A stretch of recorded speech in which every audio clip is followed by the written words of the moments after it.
Bonjour, j'aimerais ça vous présenter une vidéo qui va être une vidéo d'accompagnement d'un article qu'on va bientôt mettre sur le blog d'Espace Courbe Formation. Donc, on va le retrouver ici bientôt. Mais là, je vais vous montrer un peu la problématique et comment faire les choses. Donc, je ne sais pas si vous avez remarqué, mais récemment, Facebook ont changé la façon de présenter les pages. Donc, il y a des nouveautés. Et ça affecte un petit peu la façon dont les choses doivent être planifiées. La présentation d'avant, okay, de Facebook, c'était de mettre l'image couverture en dessous et qu'on avait l'image de profil qui venait se mettre par-dessus avec le nom de la page et tout ça. Maintenant, c'est plus tout à fait de la même façon. On voit qu'on a l'image couverture qui est mise sur le côté et l'image profil qui est mise à côté.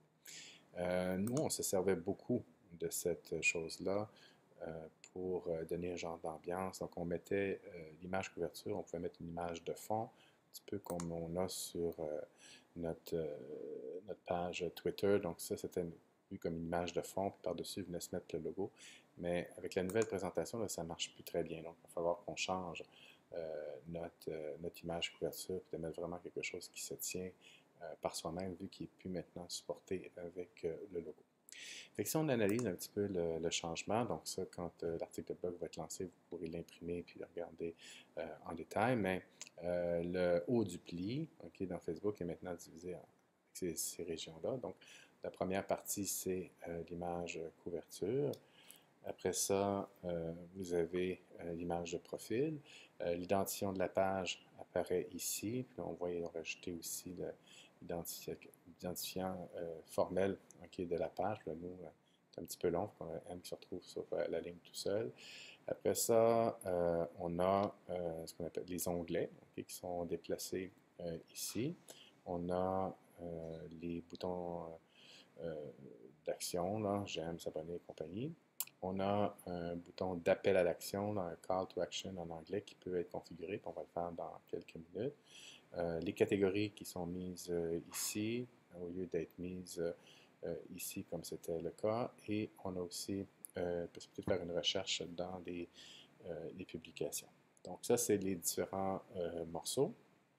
Si on s'en va ici, on les voit en place. Et si on veut un peu de chiffres, donc Facebook nous dit que dans une version, euh, dans une version écran de bureau, eh bien, cette image-là, elle est 170 par 170. Okay, donc ça, c'est la taille qu'on est supposé d'avoir. Et celle-là, ici, c'est la taille, c'est ça, à peu près, là. OK, donc c'est supposé d'être 820 par 312. Mais tous ces chiffres-là vont être bien marqués okay, dans l'article. Donc ça, c'est pour les tailles de nos images. Maintenant, d'autres, bon, en fait, ça amène des nouveautés okay, au niveau de la configuration de la page. Donc, par exemple, on pourra vouloir configurer okay, ce que là. Donc, tout ça, ça se fait dans Paramètres. Et ici, dans Modifier la page, on a la configuration de ces morceaux-là. Donc, première chose qu'on note, c'est qu'il y a maintenant des modèles. Okay? Donc, Facebook offre des modèles dépendamment du type de page qu'on a. Donc, nous, par exemple, on a choisi le modèle service. Donc, si on va voir les modèles, on a service, on a magasinage, on a entreprise, standard, les lieux. Donc, si on prend par exemple magasinage, okay, on peut voir les détails de ce modèle-là. Donc, il nous dit c'est quoi les boutons okay, qui vont être mis ici. Donc, j'aime, s'abonner, contacter, partager, ça c'est ce qu'on va voir ici. Et puis, les onglets qui nous suggèrent okay, sur le côté pour ce type de page-là, c'est accueil, publication, avis, photos, boutique, vidéo, événements à propos et mention j'aime. Donc, ça, c'est les possibilités qu'on pourra avoir pour mettre okay, sur le côté. Donc là, je ne vais pas faire ça, okay, parce que j'ai déjà mis le mien. À partir du moment où on fait ça, bien, on a une série d'onglets qui peuvent être utilisés par défaut. Après ça, bien, c'est à nous à aller configurer okay, ces choses-là. Par exemple, supposons que moi, je ne suis pas intéressé de voir le bouton Avis, je peux aller ici et le désactiver. Donc, à partir de ce moment-là, j'aurais pu le bouton avis. Si je retourne voir ma page, OK, ici, le bouton avis est disparu. Si jamais je veux le faire revenir, OK, je retourne à la même place, en paramètres, modifier la page. Et ici, je dis ajouter un onglet. Puis là, je vais voir les boutons que j'ai enlevés et que je peux réactiver. Donc, je vais prendre le bouton avis, je vais l'ajouter. Il vient se placer ici. Puis, supposons que je vais mettre beaucoup d'importance, ben, je peux le prendre et le mettre comme premier item de cette chose-là. Donc, si maintenant je m'en vais voir ma page, je vois que avis est placé maintenant en première position. Alors, peut-être chose aussi à remarquer, c'est que cette nouvelle présentation-là fait qu'en ordinateur de bureau, cette zone-là reste fixe. C'est vraiment une des grandes raisons pourquoi il y a eu cette chose-là qui est faite. Cette zone-là reste fixe et là, on a les onglets. Ces onglets-là, qu'est-ce qu'ils sont? En fait, c'est une configuration vers les contenus. C'est un peu comme un filtre. Donc, en faisant publication, je vais voir ici toutes mes publications. Si je fais les mentions j'aime, je vois les mentions j'aime. Donc, c'est un petit peu des filtres sur des contenus qui sont mis ici, qui permettent aux gens de rapidement sélectionner ces choses-là. Donc, si je retourne dans ça, je vais aller redéplacer le avis à ce bon endroit. Donc, on va dans Paramètres, je vais dans Modifier la page, puis là, dans Onglet, je vais déplacer, mais supposons que je vais aller voir qu'est-ce qu'il y a là. Donc, je vais en voir qu'est-ce qu'il y a là. Donc, on a un URL et cet URL-là, ben, je peux m'en servir pour le mettre, par exemple, dans un courriel ou le mettre sur une page web pour arriver directement à la bonne place dans Facebook. Ça ne me permet pas de mettre ce que je veux. Donc, ici, ce qui se passe, c'est que les onglets, les textes sont prédéfinis et les URL sont aussi prédéfinis, mais je peux prendre ce URL-là, puis l'amener et puis le mettre dans un hyperlien ou dans un courriel si je veux. Donc, ce que je voulais faire, c'était de reprendre cette chose-là, puis de le redéplacer où il doit bien aller.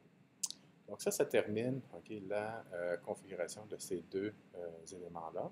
Maintenant, si je m'en vais sur ma page, ce serait peut-être le fun que je puisse rajouter un bouton. Présentement, si je ne fais rien, là, comme là, il n'y a rien qui a été fait de ma part et que je m'en vais voir ailleurs, vous voyez comment c'est agréable.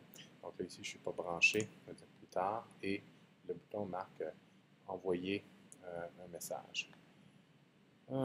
Si vraiment je voulais voir cette page-là en mode non connecté, la vie serait misérable. Donc, on voit que Facebook veut vraiment qu'on fasse une consultation des pages, jamais en mode anonyme. Bon, donc ça, c'est un petit commentaire comme ça. Maintenant, on retourne ici et on veut modifier cette chose-là. Donc, je vais dire ajouter un bouton et là, on a toutes sortes de possibilités. Donc, par exemple, dans nous contacter, je vois quelque chose qui m'intéresse, par exemple, inscription. Donc, ce serait bien que les gens qui viennent voir la page web d'Espace Cours Formation puissent s'inscrire au cours qu'on donne.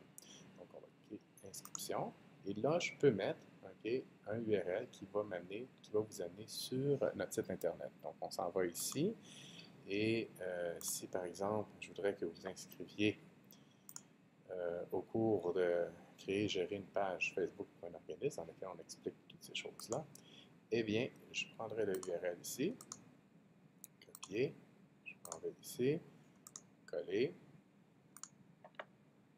ajouter un bouton, puis là j'ai le bouton inscription qui est mis ici. Donc, si je retourne sur mon autre page, que je fais le truc, j'ai le bouton inscription qui vient d'apparaître. Donc ça, c'est vraiment quelque chose de bien. Ça nous permet de mettre un bouton d'appel à l'action pour la page. Donc, c'était les grandes nouveautés que je voulais montrer. Et puis, je vous promets que cette image-là va être changée dans la prochaine semaine pour avoir quelque chose qui va être un peu plus adéquat. Puis dans mon article, je vais vous montrer une belle publication qui peut vous donner plein d'idées sur qu'est-ce qu'on peut mettre à cet endroit-là.